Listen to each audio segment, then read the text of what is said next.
Hello, everybody. My name is Nico, and today I'm going to be talking about the trial of Socrates. If you see me looking down, that is because I have my little notebook here with all my notes. So, let's get started. Um, the reason why, first, I want to talk about the reason why I chose the topic of the trial of Socrates.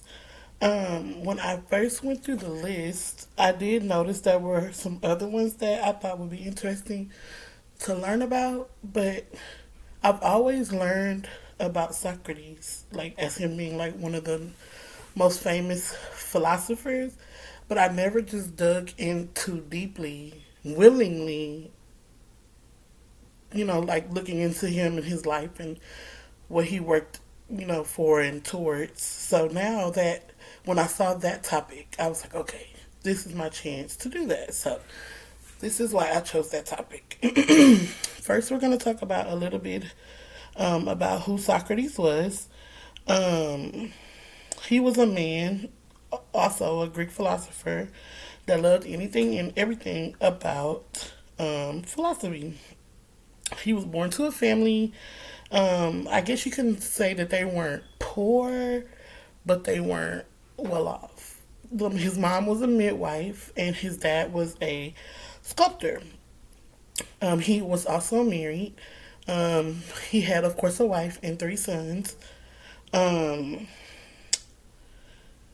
he was born in Athens, Greece, in 469 BCE, and he was well known for working with great philosophers such as Plato and Aristotle. Um, he also was a self-claimed ignorant man um, because he said he felt like learning was making people ignorant. Yeah. So, um, also with him being the self-claimed ignorant man, he was also known as the father of Western philosophy. Um, Also, another interesting fact that I learned about him was he was also not a man to write his own philosophies down. I also learned that Plato was the one that um, wrote all his philosophies down. Yes, Plato. It was Plato. Plato wrote all his philosophies down. Um, we all know his work because of Plato, and also because of Plato's dialogues. That's what it's called. That's where Plato wrote all of his philosophies, all of Socrates' philosophies. Um, Now on to the trial, the actual trial of Socrates. In 399 BCE, Socrates was brought to trial and executed for two main reasons. One was for not honoring the gods of Athens, or impiety, that's what it's called. And the other one, he was believed that he was corrupting the minds of the youth of the Athens in Athens, which I don't think that he was corrupting their minds. I think that he was just expanding and broadening them. And I think that the other maybe philosophers got jealous. I don't know, but that was what he was trialed for. Was one of the reasons why he went to trial was for corrupting the minds of the young Athens kids. While Socrates was on trial, he had three defenders. One being Plato, of course, which was his student. All of these men were the defenders of him and why he should not be killed for those two reasons. These two, he had one named Chaperophon. He was a friend of Socrates, and them together went to visit the Oracle of Delphi, and he asked the Oracle of Delphi who was the wisest man. And the Oracle of Delphi said that the man that claims to be the the most ignorant man in the world was the wisest, Socrates. Plato, which was, like I said, his most famous student, um, was another one of his defenders. Um, there was another one, but I really couldn't find. I believe his name was Aristophanes. Um, I couldn't really find anything on him. The thing that I saw constantly was he was a representative for the Greek, like for Greek comedy or like a Greek playwright. That's the only thing that I kept seeing about him. Um, Now, on the other hand, he did have three accusers as well, as long as like the jewelry and um, these three accusers, Metellus, Anytus, and Lycon. Metellus was the principal accuser, so he was like the big man on campus. He was the one that made like all the decisions. He started what would be the prosecution against Socrates. He was also known as the one who brought the two charges to Socrates. So he was the one that made the charges of um, the ones that were brought against him. Now, Anytus, he was what we call, well, in my opinion, the powerful hand. He was a middle class politician, and he was the one that, like, basically called the shots throughout the trial. Um, he believed that Socrates was criticizing the Athenians, like him and like maybe like the other politicians. He felt like he was criticizing them about how they were like doing their jobs and how their minds worked and how they were like like their minds were working and how they were treating the other like the other people, the other Athenians back in the day. Um, it turns out that Socrates knew several of the 30 tyrants, and he also was known to not like the politicians, and of course, one of them being Anytus.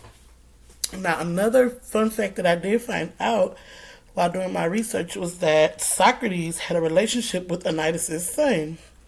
Um, Come to find out that Socrates was trying to get Anytus to flee away from the same occupation that his dad had. So his son was trying to be a politician, and Socrates was basically trying to win him away from doing that.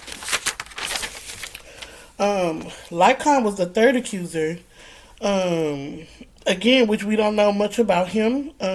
What I did find out about him was he was an orator, or the person who wrote the speeches for like when they would do like speeches in front of the people and stuff. So he was the one that wrote the speeches.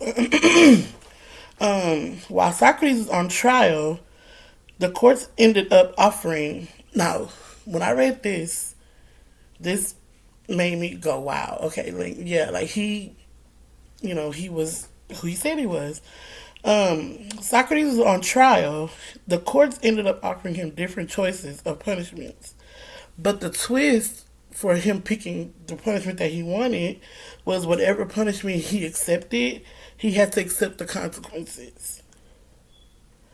And so whether that be stoned or whatever, however other ways that they killed people back in the day. But he was just like, okay, no, I'm not giving in. I'm just going to choose death. So instead of choosing any other way and any other accusations or the consequences, he just chose death.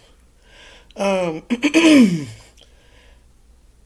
he was also given a moment to speak. Now, this is what they call Plato's apology. Now, don't be misconstrued by the word apology. It is not what you think it means. He was not apologizing while on trial. He was just defending his beliefs and also his actions. So, no, he was not apologizing. He wasn't telling them, oh, I'm sorry or whatever. He was defending how he felt and his actions. he was making an effort to explain himself and all the decisions that he made. He states that all the accusations against him were lies, of course. Before he died, it was said that he told the jury, who were the ones who sentenced him to death, or suicide, whichever way you look at it, that they hurt themselves by silencing him, meaning because you're sentencing me to death, you'll no longer get the knowledge that I have. That's really deep. Because you're killing off one of the smartest men or smartest philosophers, you're silencing him in the knowledge that he has. Wow. He also warned them that he will not be the last one to question their knowledge and how they live.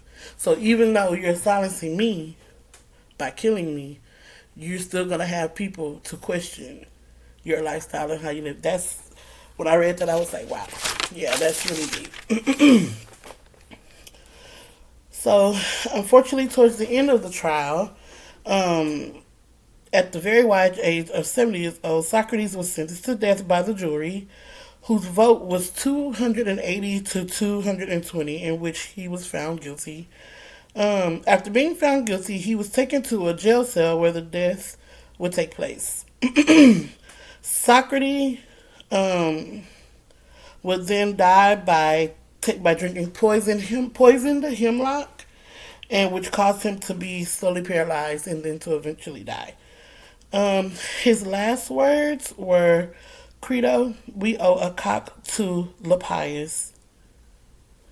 To Asclepius was. Pay it and do not neglect it.